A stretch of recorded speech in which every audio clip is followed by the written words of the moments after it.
Good morning and welcome to another episode of Josh and Pat. I'm Joshua Klein, joined by Patrick Cassett, and the Pro Bowl is among us.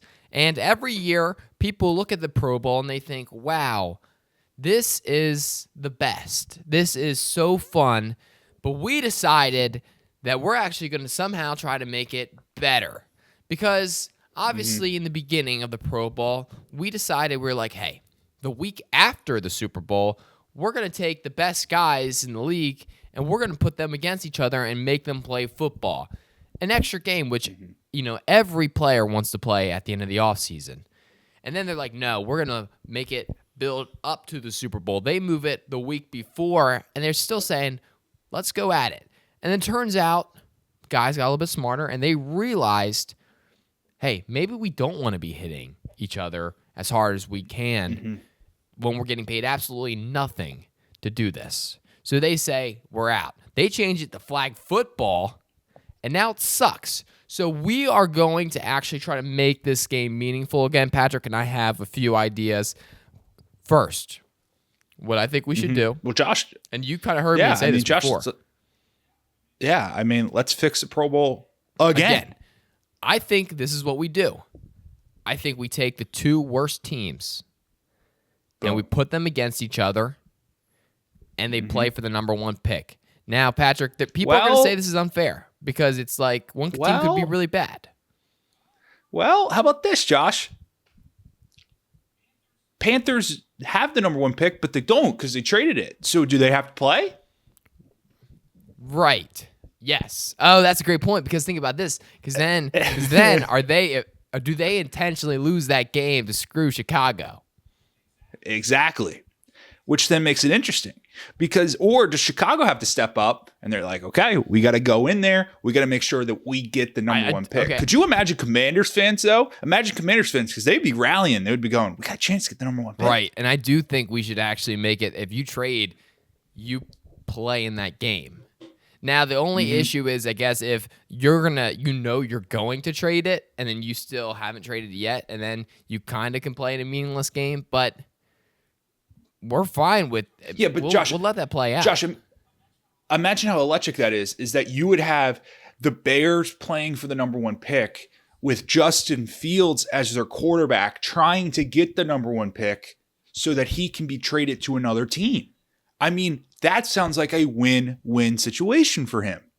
Right, because if he wins, then he gets to, well, you're right. There's definitely some holes in this that now that I'm kind of seeing it, I think bottom line is it'd still be more interesting, right? I mean, I would watch. I'm not going to watch the Pro Bowl, but I will watch this. And think about it. It kind of throws these players a bone, too, because these players on these bottom two teams, bottom tier teams, at least the ones trying to trade for the number one pick, they get to call themselves Pro Bowlers at the end of the day then.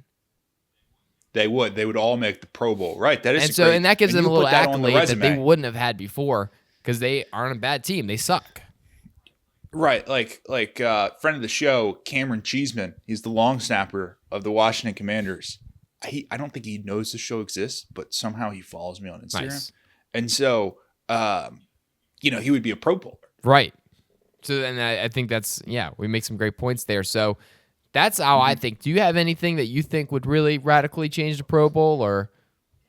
Yeah. I think my best thing to make a change to the Pro Bowl, I would just get rid of it. I don't think we need it, Josh, because this is what I don't understand. We have the Pro Bowl games right on Wednesday or Thursday night leading up to the Pro Bowl, but then the actual Pro Bowl now is all just a series of games with flag football included. Right. So what is the difference between the Pro Bowl games and the Pro Bowl? Great point. I'm seeing some blurred lines. That is a great point. I'm not really. I don't have the answer on that one. And the other thing is you got to remember the quality of players that are playing in the Pro Bowl because of opt-outs and people deciding not to play. Like this year we have Gardner Minshew. That level's no comparison to Pro Bowler Tyler Huntley last year, right? That's a steep drop-off. So it's tough to see. Yeah, it's tough to see guys like that. That is a good point. Yeah, I don't know. Maybe we just eliminate it. I mean, maybe there's no fixing it. Maybe it's a broken system. I mean, it wouldn't be the first time that we've had to break a system and restart it here in America, right? Absolutely. Okay, so that's good. And listen, you mentioned Justin Fields having to play so that Caleb Williams can be a starter. It turns out though, Caleb Williams might not actually want to go to the Bears, and this is per Colin Cowherd. And now we're not really sure what's happening. My theory is that actually, so Caleb Williams is saying that he doesn't want to go to the Bears. I think that he thinks that it's because the Bears want to go with Justin Fields. So he's going to say, actually, I don't even want to go to the Bears, kind of tempt them into going, oh, you don't want us? Well, actually, you know what? We'll show you how great we are. Trade Justin Fields, get Caleb Williams. I think it's an inside job to try to get that number 1 pick from Caleb Williams. Yeah, I mean, that's 1,000 level IQ play there by Caleb Williams. He's setting himself up for failure. He's learned from his mistakes before of possibly, showing himself on the football field in ways that, some people don't like. Right. Some people like some people, you know what? Maybe the Bears loved when he cried on the field. Maybe there's a team that's willing to trade for number 1 that didn't like when he cried on the field, but he's setting himself up for an out at this situation, right? And what you have to remember is we know this report's true because we know that Colin Cowherd, he lives in LA. Right. Caleb Williams, LA guy now.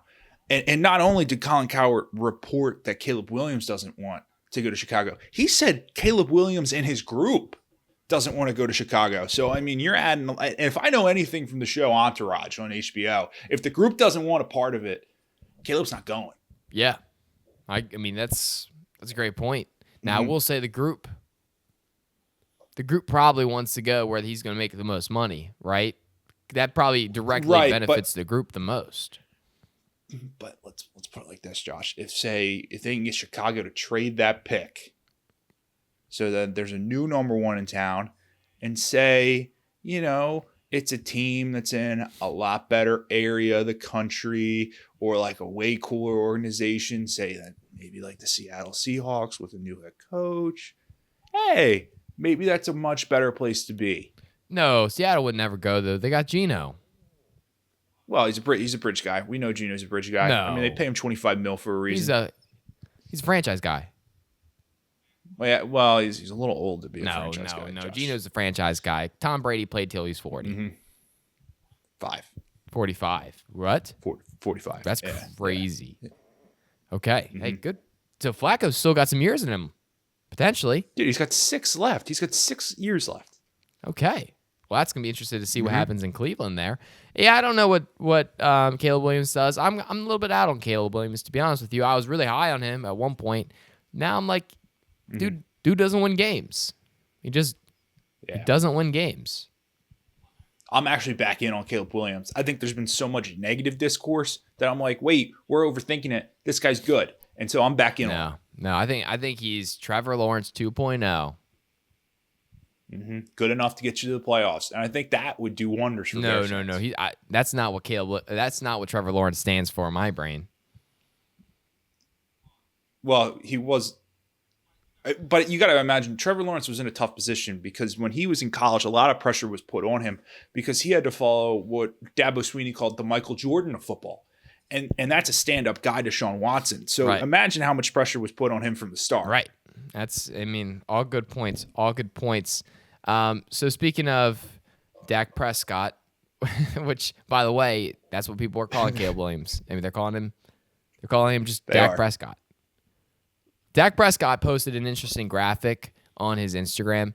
It was a graphic previewing the Super Bowl between the 49ers and the Kansas City Chiefs. Now, just a little refresher for those who may have forgotten. Aren't aware. Dak Prescott does not play for either of those teams, which is interesting. Now, he turns off the comments. So it's not like he was posting this and he said, I'm trying to get some engagement here. He posted it, said, hey, you can't actually comment on this, but you just see that I posted this. Now, this is kind of cryptic to me, Patrick. Do we have any theories of what this was about? I can't wait until Dak Prescott comes out in OTAs and he goes, you know what? I posted that to fuel the inner drive in me. It's a fire. Me and Mike McCarthy, we're back for another year together. And I posted that because we just lost our defensive coordinator, Dan Quinn. And that got me fired up. Like, I can't wait to hear that. I think that's maybe in line with what he's doing. It's a big, like, bulletin board material kind of thing. Well, remember when he was buying all of the Louis Vuitton stuff because it had the LV for Las Vegas? Oh, yeah. And he was trying to, like, manifest himself to the Or Super when Bowl. he didn't wear the hat after they won the division because he was like, better hats on the way. You think Louis Vuitton was like, hey, man, here's a couple $100,000. You just post that graphic. Interesting. Yeah, it could. I mean, he could just be obligated somehow contract. I'm sure, like maybe some sleep mattress. Could be probably Campbell's soup. Campbell's soup probably too. Right. There are a lot of things that play with Dak there.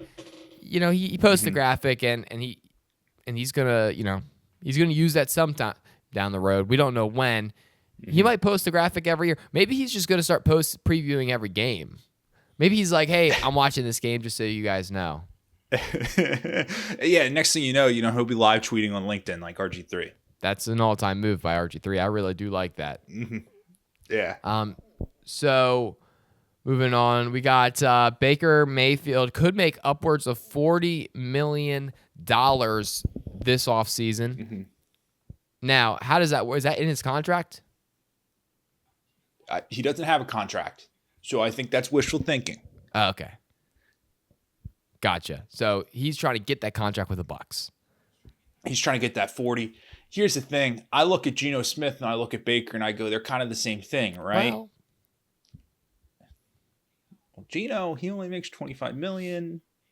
Baker, that would be asking 15 more. No, Baker's a 40 mil guy. I mean, this is the standard in the NFL now.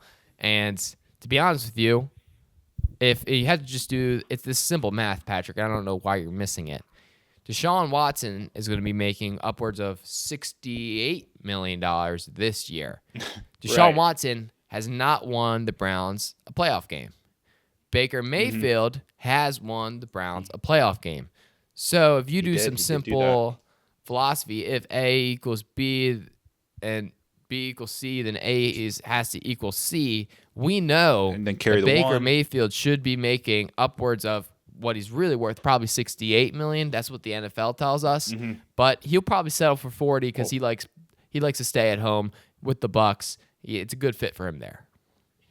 Yeah, so technically, now that you got me thinking about it, Josh, him taking $40 million, he's taking a hometown discount to stay, and that new hometown. He's not originally, but yes, new hometown discount. He's a team first guy. It's great to see that from Baker. And I think that's. I mean, listen, people do want to get on him about just about him existing. I think they get on him about. But he did step into a team, that, let's be honest, like it wasn't a stud team. Even in the last year with Tom Brady, who I still think very good at football, even in that last year, they weren't a stud team. They weren't dominating teams. They were like kind of bad, and you thought maybe if they made the playoffs, they could go on a run. And then they don't go on a run. And so Baker Mayfield actually took a team that, I think is kind of just average, and he did have great moments with them. Now, I don't know if their ceiling is dynasty. I don't know that. I'm not counting Baker out by any means. But I think he's good enough to get them, I think, to the playoffs consistently in that division and win you some playoff games. And I think that's all some teams want. I think that's all the Buccaneers need. And then maybe you put yourself in a position where you can have like 1 year you have a crazy defense and you go on like a 2012 Flacco run. Yeah. Well, it's hard to repeat what Flacco does, but Flacco adjacent. Yeah, and that's all you're asking for. And so I think just be in the conversation. They could do something big there. I agree, Josh. I think it's smart. Cool. Jim Harbaugh, new coach of the Chargers, former quarterback of the Chargers of San Diego. Correct. He decided he wants to go get some guys, and he wants Saquon Barkley. Now, he made some interesting remarks when he walked in, and he described when he first met Justin Herbert, and he was like, he said some interesting things there. He's like, oh, it's Justin Herbert. Like, he clearly excited, which we're not going to take that as a shot at J.J. McCarthy. We're not, right? No, that's not. And you might still bring in JJ just to have some competition in training camp, but I don't think it's a shot at JJ. Right. But he won Saquon, and we know what's possible when Jim gets a really good running back and a really good run game. Lots of things can happen. Now, what is interesting, Patrick, is to my knowledge, there's actually a running back already on the team. There is a running back already on the team, Josh. And that is Austin Eckler, who right. if you go back 10 weeks, one of the best running backs in the league. Right, but in the later part of the season, you got to remember, I can't get the video out of my head. He translated to more of a fullback, right? I mean, I saw him running down the field. So maybe that's the all-time play here from Jim Harbaugh. So we go, look, we had one of the best running backs, right, who is now one of the best fullbacks. Because Jim Harbaugh, he's going to want to play physical football. Right. So you bring in Austin Eckler to be that fullback now, you're talking about a 1-2 tandem in the backfield. Right, and everybody knows that, if it's important to pay a running back, and if you can have two of the most paid running backs on the same team, just think about what you could do with that. With one of the highest paid quarterbacks. So right. And one of the highest paid wide receivers in Keenan Allen. So this is an all-star roster, Josh. Right. I mean, and those are the positions that matter. Everybody knows that. So that's a wild move. I'm sure Jim will figure it out. He's good. I mean, listen, he's a national champion and Super Bowl loser for a reason. Runner up. Sorry. I think you prefer. Did I say loser? I didn't mean that. Yeah, you didn't need that. Okay. You didn't need that. He did come. It was second place. He came in second place. Silver. Silver's pretty good. A silver medal. Silver's good. You know how hard that is? If I got silver, I'd be happy. Yeah. I mean, maybe not thrilled, but I'd be happy. The bronze is the worst, though. Yeah, because you kind of don't feel like you should belong there. Right. And that's what, for me.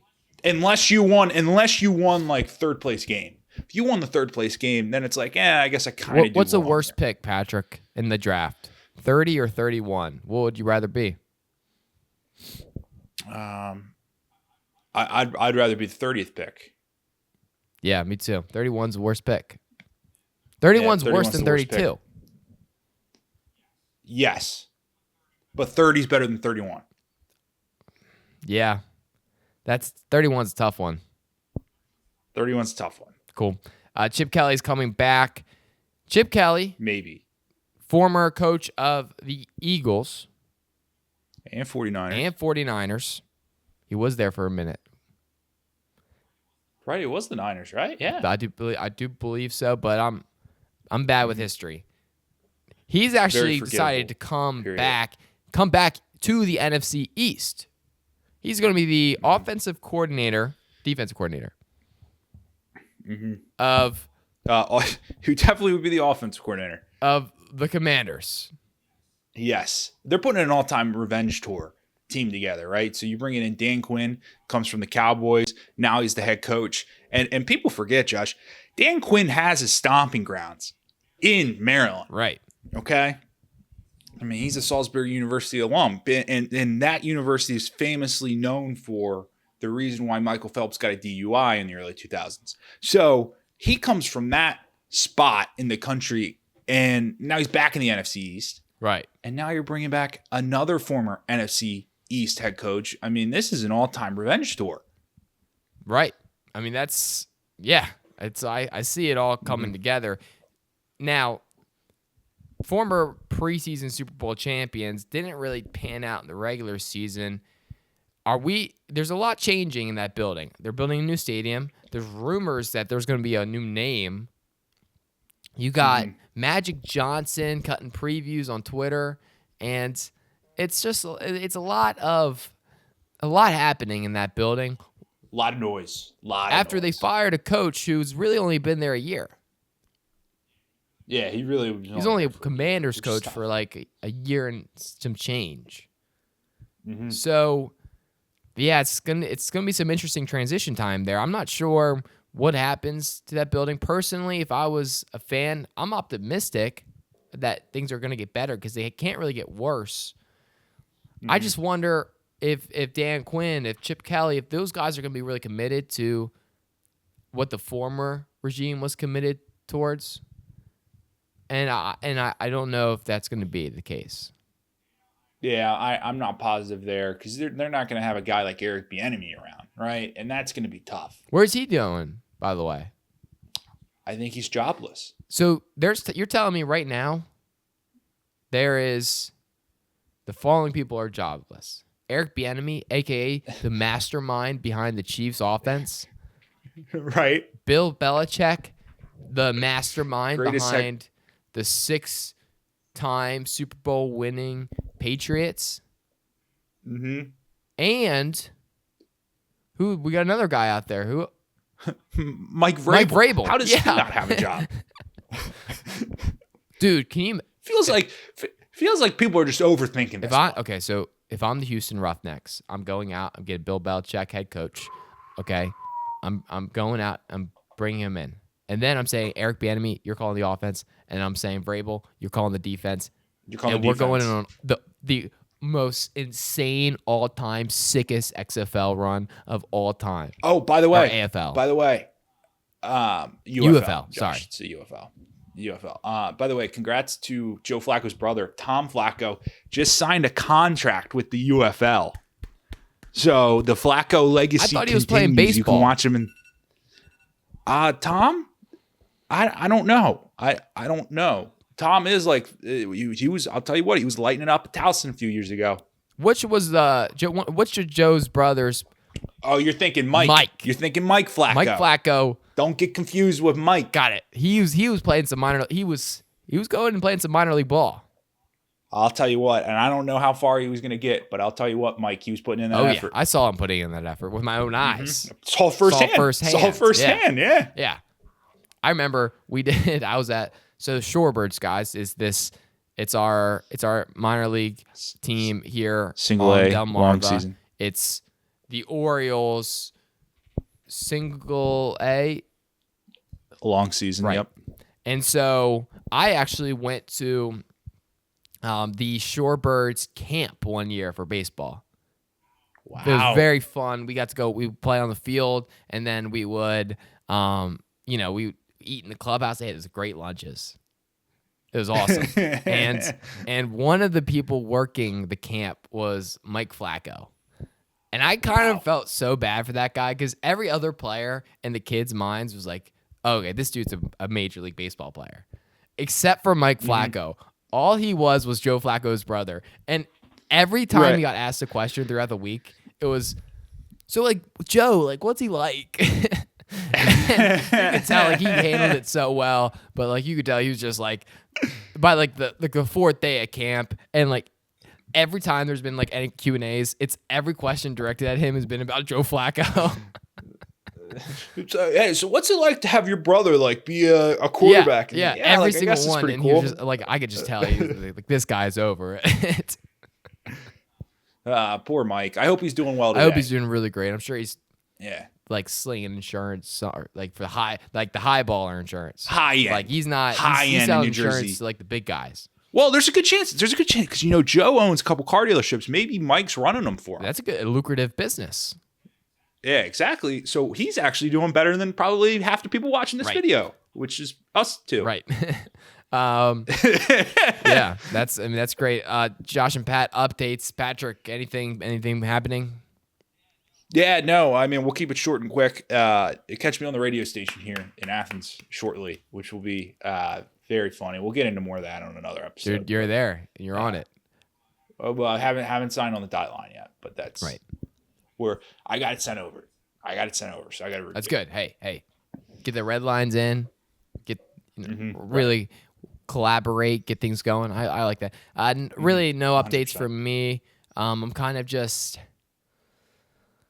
we're grinding. We're working, but you know what? I think that I'm very excited for NASCAR season. That's one thing that's really been on my mind. The firefighter banquets tomorrow do not have a date. That's Well, that came and went. probably could have had a date if I really wanted, You could have. You could have. You could have. And I give you credit for that. but will not be. And it's okay. There's a lot of old ladies there that I like to charm. I'm really good with the older crowd. Josh, stop. You should have just stopped with, yeah, I could have had a date, chose not to. That's all. No, it's true. I mean, I'm good. I'm like, Stop, Judge. Just stop. whatever, dude. They like me. I used to wait tables at the diner. They'd all come in. Right. There's nothing wrong. Just, you got good camaraderie. Right. Anyway, that's the show, guys. You have a wonderful day. Support our Patreon, and we'll see you guys on Monday for another episode of Josh and Pat. A peace.